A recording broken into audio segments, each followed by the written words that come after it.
அவன் அத்தனை பேருக்கும் சுமை தாங்கி.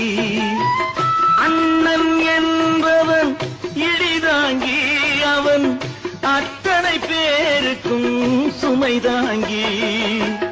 துணைவன் என்பவன் கண்ணாடி, அதை சொல்லால் அடிப்பவள் பெண்டாட்டி, சொல்லால் அடிப்பவள் பெண்டாட்டி.